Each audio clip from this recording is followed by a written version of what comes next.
잠언 6장 1절에서 19절 말씀입니다. 내 아들아, 내가 만일 이웃을 위하여 담보하며 타인을 위하여 보증하였으면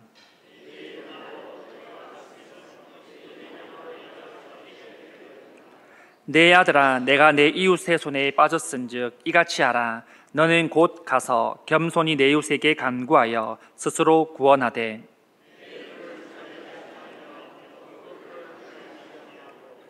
노루가 사냥꾼의 손에서 벗어나는 것 같이 새가 그물 치는 자의 손에서 벗어나는 것 같이 스스로 구원하라.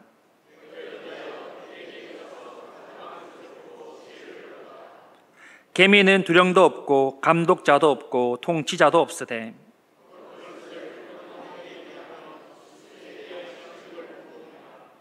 게으른 자여, 내가 어느 때까지 누워 있겠느냐? 내가 어느 때에 잠이 깨어 일어나겠느냐?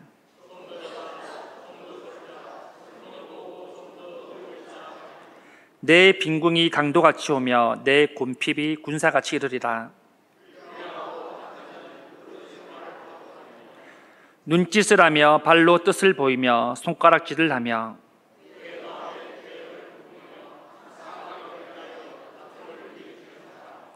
그러므로 그의 재앙이 갑자기 내려 당장에 멸망하여 살릴 길이 없으리라.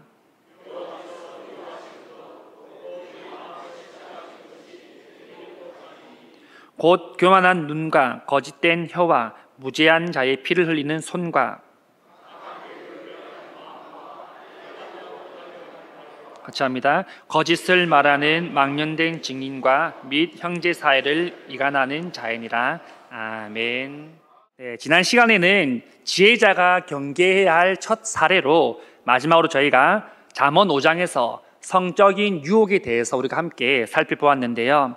오늘 6장에서는 두 번째 사례인 담보와 세 번째 사례인 나태, 그리고 네 번째 사례인 불량자의 특징과 패망, 그리고 마지막으로 하나님께서 미워하시는 7가지 죄에 대해서 우리가 함께 나누기를 원합니다.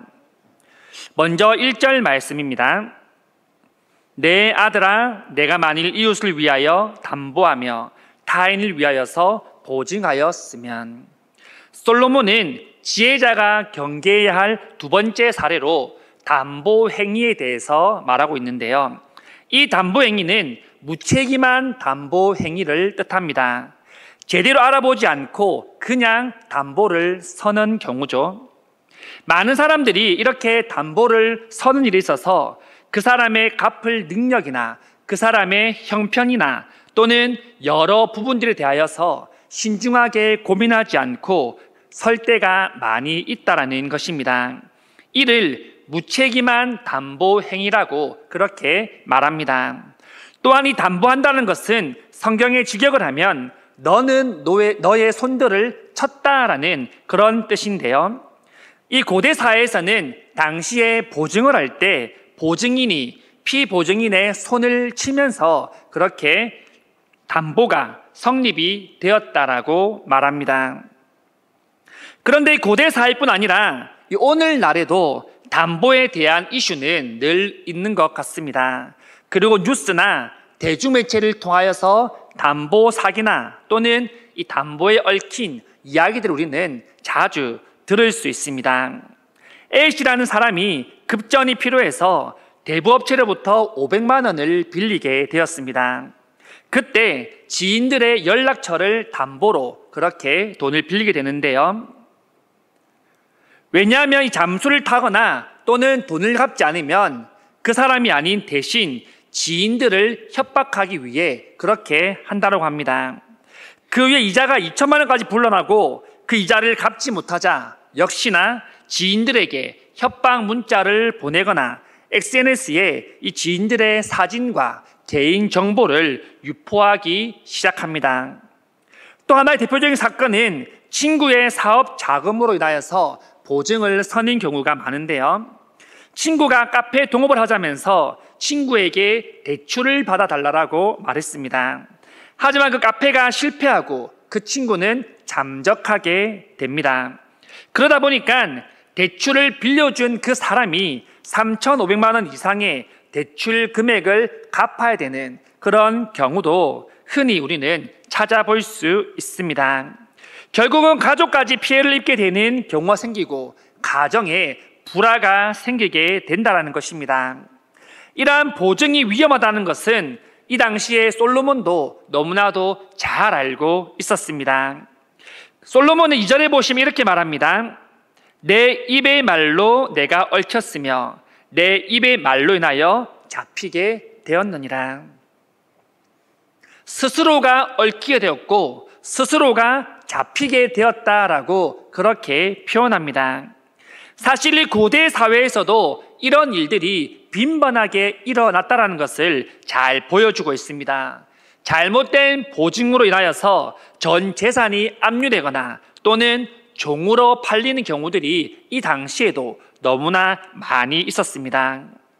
솔로몬은 단지 보증을 서지 말라라는 그런 교훈으로만 지금 말하고 있는 것이 아닌데요. 누구보다 이 심각성을 잘 알고 있기 때문에 이 본문 3절에서 5절까지에 이렇게 솔로몬이 말하고 있습니다. 내 아들아, 내가 내 이웃의 손에 빠졌은즉 이같이 하라. 너는 곧 가서 겸손히 내 이웃에게 간구하여 스스로 구원하되 내 눈을 잠들게 하지 말며 눈꺼풀을 감기게 하지 말고 노루가 사냥꾼의 손에서 벗어나는 것 같이 새가 그물 치는 자의 손에서 벗어나는 것 같이 스스로 구원하라. 혹시라도 무책임한 담보를 섰다라면 이러한 위험에 빠지기 전에 당장 가서 그 보증을 해제하라라고 그렇게 재촉하고 있습니다. 이 문장은 원문을 보면 매우 강하게 촉구하는 형태로 나타나는 것을 볼 수 있는데요. 본문에서 스스로라는 표현들을 여러 번 사용하면서 이는 담보로 인하여서 어려움을 당하게 될 때 도와줄 사람이 아무도 없을 것이라는 것을 미리 말해주고 있습니다. 주위에 있던 사람들도 다 떠나가고 결국은 그 일은 내가 스스로 책임지고 내가 해결해야 할 일임을 솔로몬이 말하고 있습니다.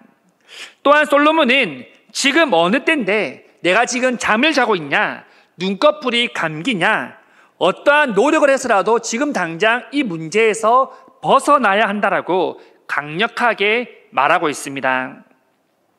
이를 더 실감나게 알려주기 위하여 솔로몬은 동물과 사냥꾼에 비유해서 말하고 있는데요. 사냥꾼이 총이나 활을 두고 노루를 잡으러 산으로 가게 됩니다. 그리고 노루가 보이면 바로 겨냥하고 쏘게 되는데요. 이때 노루는 위협을 느끼게 되면 살기 위하여서 필사적으로 달리고 피해야 할 수밖에 없습니다. 죽지 않기 위해 어떠한 노력을 해서라도 노루는 그 자리에서 벗어나야 되는 것이죠. 아무도 그곳에서 도와줄 동물은 없습니다. 마찬가지로 새가 함정과 그물이 설치되어 있는 곳에서 살기 위해 필사적으로 도망가는 것도 같습니다. 이를 통하여서 그 사태의 심각성을 생생하게 솔로몬은 전달하고 있습니다. 세 번째로 지혜자가 경계해야 할 것은 바로 나태인데요. 본문의 6절 말씀입니다. 게으른 자여 계매에게로 가서 그가 하는 것을 보고 지혜를 얻으라. 이 잠언 6장 6절은 우리가 너무나도 잘 아는 구절이고 또 많이 사용하는 성경 구절이기도 합니다. 나태에 대한 구절인데요. 이 부지런한 곤충이라고 하면 우리는 바로 개미라고 말을 할 것입니다. 나태는 우리가 가진 수많은 재 중에 하나인 종목인데요. 어떤 사람들은 나태가 왜 재냐라고 그렇게 묻는 사람들도 있습니다. 왜냐하면 보통 사람들이 생각하는 그 나태는 그냥 소파에 누워서 꼼짝 안 하고 TV를 보는 것, 그것이 나태고 게으름이다 라고 그렇게 보기 때문입니다. 단지 몸이 굼뜨고 행동이 느린 사람을 나태한 사람이다 라고 말하기 때문에 그것은 그냥 죄가 되지 않는다라고 그렇게 본다라는 것입니다. 하지만 성경에서 말하는 나태는 다릅니다.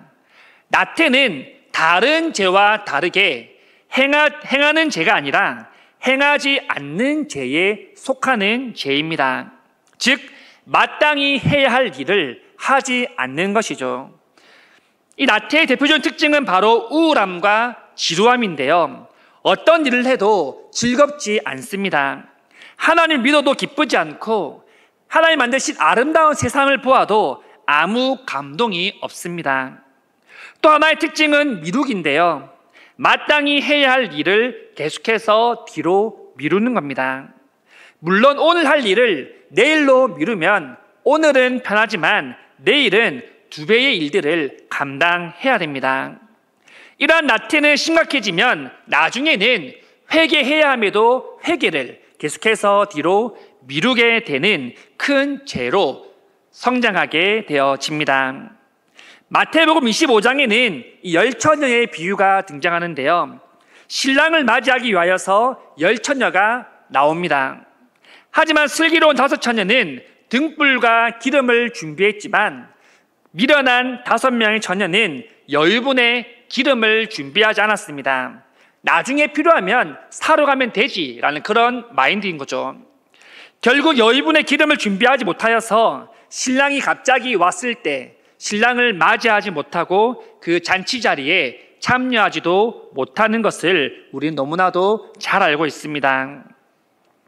결코 지금 해야 할 것을 나중으로 미뤄서는 안 된다는 것입니다. 늘 깨어서 미리 준비하는 삶을 살아갈 수 있기를 간절히 소망합니다. 본문 7절 말씀입니다. 계미는 두령도 없고 감독자도 없고 통치자도 없으되. 이 그룹이나 모임을 보면 그 그룹마다 모임마다 이끄는 리더들이 있음을 볼 수 있습니다. 그 리더의 리더십을 따라서 사람들이 일을 하고 행동을 하고 그것들을 처리하게 되어집니다. 하지만 개미에게는 두령이나 감독자나 통치자가 있지 않습니다. 그냥 스스로가 해야 할 일들을 개미 스스로가 한다는 것입니다. 그 누구도 개미를 조종하지 않습니다. 그렇다면 개미들이 그렇게 부지런히 움직이는 이유가 무엇입니까? 바로 열심히 일을 하여서 앞으로 다가올 것들, 미래에 대하여서 대비하기 위함입니다. 이런 개미 비유를 통하여서 9절에 이렇게 말씀하시는데요. 게으른 자여, 내가 어느 때까지 누워 있겠느냐? 내가 어느 때에 잠이 깨어 일어나겠느냐? 솔로몬은 게으른 자에게 너무나도 안타까운 마음을 가지면서 말합니다. 개미도 저러고 있는데 너희는 도대체 언제까지 그렇게 무의미한 시간 속에 갇혀서 살아가고 있을 것이냐? 라고 그렇게 묻고 있다라는 것입니다. 10절과 11절 말씀입니다. 좀 더 자자, 좀 더 졸자, 손을 모으고 좀 더 누워있자 하면 내 빈궁이 강도같이 오며 내 곰핍이 군사같이 이르리라. 게으른 자들은 나태합니다. 앞서 말씀드린 것처럼 미루는 것을 좋아합니다. 솔로몬은 이 나태에서 벗어나지 않으면 빈궁이 강도같이 오며 곰핍이 군사같이 그렇게 이르게 될 것이라는 것을 알려주고 있습니다. 다시 말해서 갑자기 파멸과 죽음이 다가오게 될 것이라는 겁니다. 그것은 돌이킬 수 없으며 피하려고 해도 피할 수 없는 그런 결과를 맞이하게 된다는 것을 말해주고 있습니다. 우리는 모든 일을 함에 있어서 나태하고 게으르는 것이 아니라 늘 부지런하여서 하나님 앞에 본이 되는 삶을 살아갈 수 있기를 간절히 소망합니다. 지혜자가 경계해야 할 네 번째는 이 불량자의 특징과 패망의 모습인데요. 본문 12절에서 14절 말씀입니다.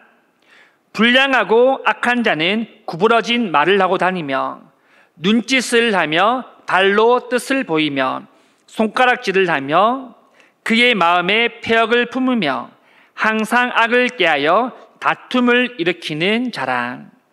먼저 불량자의 특징에 대해서 말하는데요.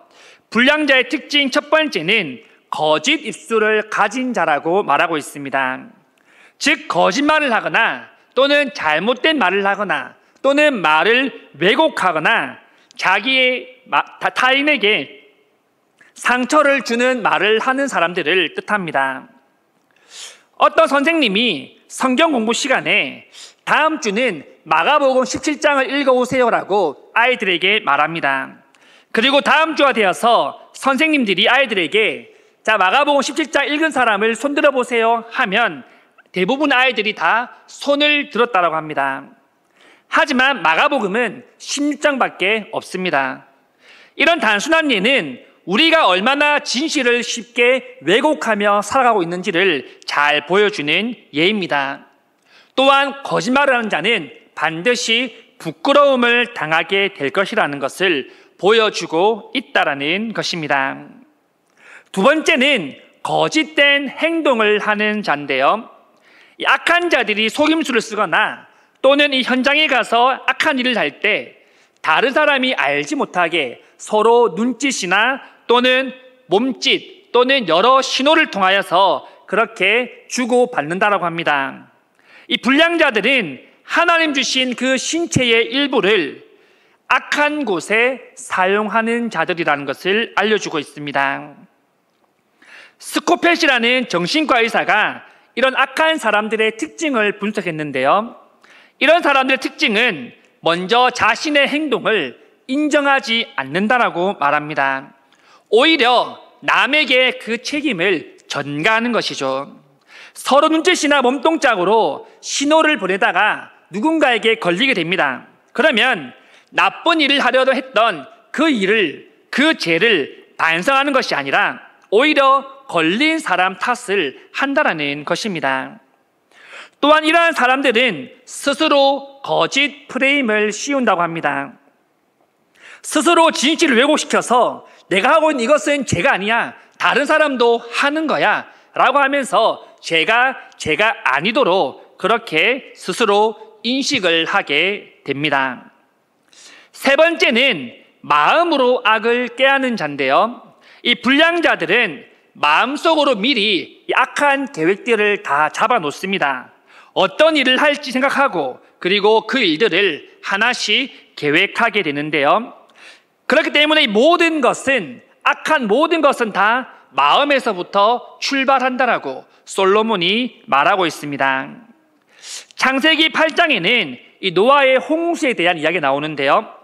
결국 노아의 가족들만 새로운 땅을 밟게 됩니다.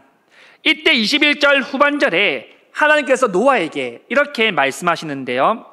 이는 사람의 마음이 계획하는 바가 어려서부터 악함이라. 사람의 마음이 계획하는 바가 본디 악하다라고 하나님께서 말씀하고 계십니다. 또한 잠언 4장 23절에서는 이렇게 말씀합니다. 모든 지킬 만한 것 중에 더욱 내 마음을 지키라. 마음을 지키지 않으면 결국 파멸의 길로, 죽음의 길로 들어설 수밖에 없다라는 것을 잘 알려주고 있습니다. 15절 말씀입니다. 그러므로 그의 재앙이 갑자기 내려 당장에 멸망하여 살릴 길이 없으리라. 이는 불량자의 패망에 대해서 말씀하고 있는데요. 결국은 갑작스러운 재난을 만나거나 또는 순식간에 파멸되는 일을 당하여서 결코 회복할 수 없는, 돌이킬 수 없는 그런 일들을 당하게 될 것이라는 것입니다. 이 말씀은 예고 없이 갑자기 찾아오기 때문에 누구에게 도움을 구할 수도 없고 피할 길을 찾을 수도 없을 것이다 라고 그렇게 경고하고 있습니다. 또한 본문 16절에서 19절 말씀입니다.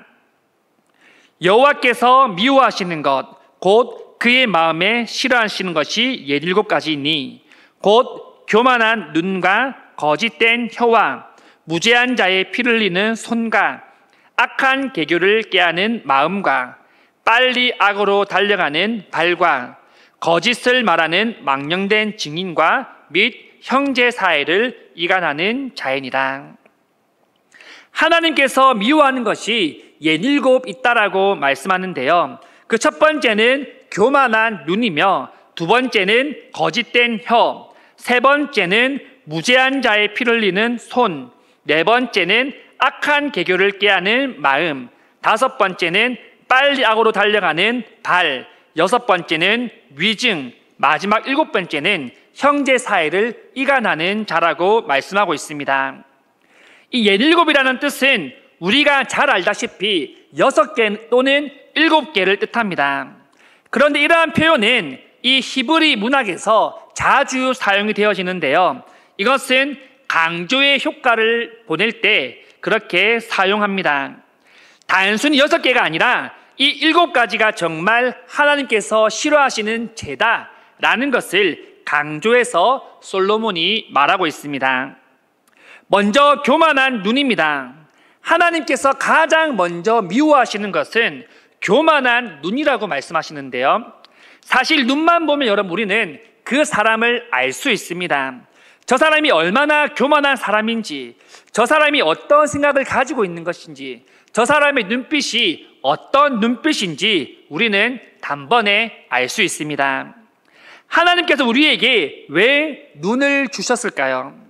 하나님이 만드신 아름다운 세상을 보고 또한 제 유혹을 피하게 하기 위하여서 우리에게 눈을 주셨습니다.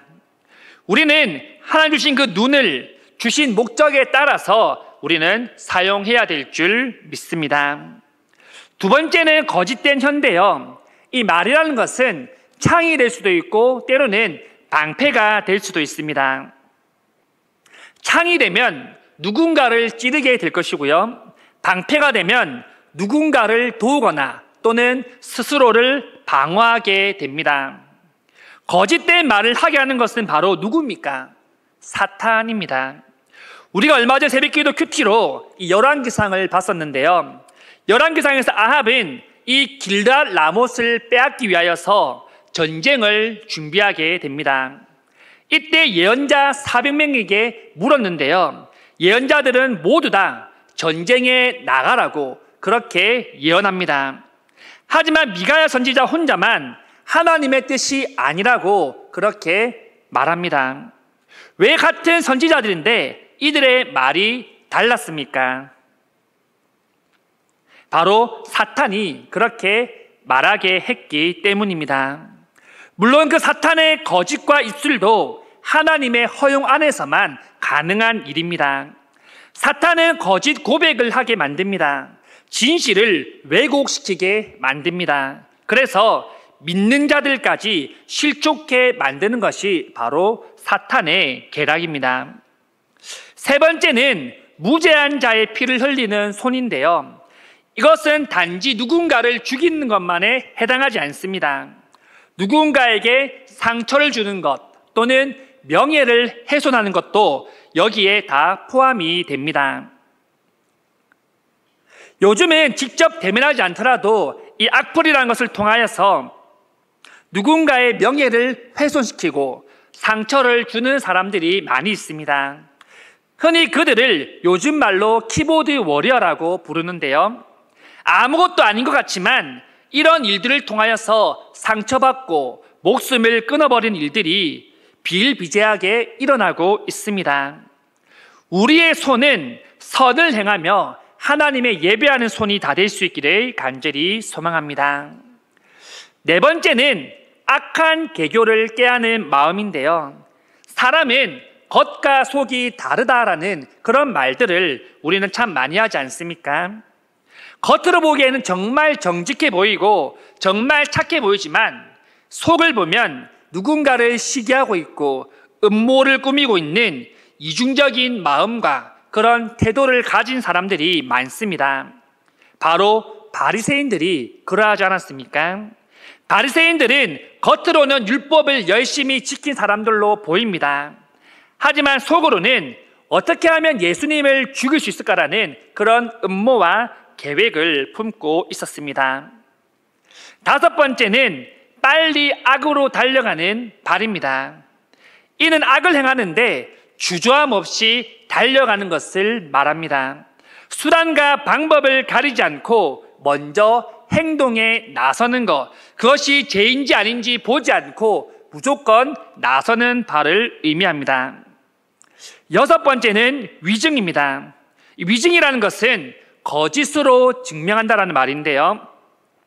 법정에서 자주 일어나는 허위 증언이라는 것입니다. 이는 공동체 안에서 질서를 깨트리게 되죠. 누군가를 모함하기도 하고 거짓을 통하여서 누군가의 평판을 그렇게 무너뜨리기도 합니다. 마지막으로는 형제 사이를 이간하는 자라고 말씀합니다. 이 본문에서 말하는 형제는 단지 가족 사이만 말하는 것이 아닌데요. 우리 모든 공동체도 포함이 됩니다. 우리는 교회에 함께 다니는 사람을 이웃이라고 표현합니다. 교회 내에서 분쟁을 조장하고 또 이간질해서 서로를 싸우게 만들고 미워하게 만드는 그러한 일들을 하나님께서는 싫어하신다라고 분명하게 말씀하고 계십니다. 여러분, 금방 살펴볼 일과 일 중에 나에게 포함되는 것은 과연 몇 가지가 계십니까? 우리 하나님은 죄를 싫어하시는 분이며 또한 미워하시는 분이십니다. 그리고 특히 이 7가지를 주의하라라고 우리에게 말씀하고 계십니다. 본문을 보면서 우리는 여전히 죄에서 자유롭지 못한 존재임을, 또한 우리의 모든 전인격이 죄에 사로잡혀 있다는 것을 우리는 다시 한번 돌아보게 됩니다. 우리는 늘 교만한 모습으로 살아가고 있고 늘 미루기를 좋아하며 또한 누군가에게 상처를 주는 그런 사람으로 우리는 살아가고 있다는 것입니다. 하지만 우리 예수님은 어떤 분이십니까? 이 땅에 오셔서 왕이시지만 종의 모습으로 섬기시며 겸손의 왕으로 우리에게 본을 보이셨습니다. 죄를 미워하시고 멀리하시고 예수님의 입술에는 거짓이 전혀 없으셨습니다. 하지만 우리가 지은 모든 죄들을 짊어지고 그 십자가에 돌아가시고 대속하셨습니다. 그리스도의 대속으로 말미암아 우리는 죄의 속박에서 떠나서 살 수 있는 줄 믿습니다. 말씀 읽겠습니다. 여러분, 지혜자의 길은 하나님을 경외하는 것이라고 잠언에서 계속해서 말하고 있습니다. 오늘 말씀은 누군가를 정죄하기 위해 주는 말씀이 아닙니다. 우리 스스로 점검하며 우리 스스로가 다시 그리스도 안에서 새롭게 되기 위함인 줄 믿습니다. 하나님 우리를 구원하시기 위해 이 말씀을 주신 줄 믿습니다. 오늘도 우리가 회개하고 믿음의 자리로 돌아가기를 우리 하나님은 원하고 기다리고 계십니다. 이 세상 어떻게 보면 거짓 투성이지 않습니까? 우리를 악의 구렁텅이로 계속해서 끌고 가려고 계략을 꾸미며 음모를 꾸미고 있습니다. 믿을 사람 하나도 없다는 말이 현실화가 된 세상이지 않습니까? 하지만 그 와중에 우리 주님만이 유일한 우리의 소망임을 우리의 입술로 고백하는 삶을 살아갈 수 있기를 간절히 소망합니다. 하나님께서 미워하시는 것은 바로 죄입니다. 모든 성도님들이 모든 죄에서 돌이키며 또한 스스로 점검함을 통하여서 죄에서 멀어질 수 있는, 떠날 수 있는 삶을 살아갈 수 있기를 간절히 소망합니다.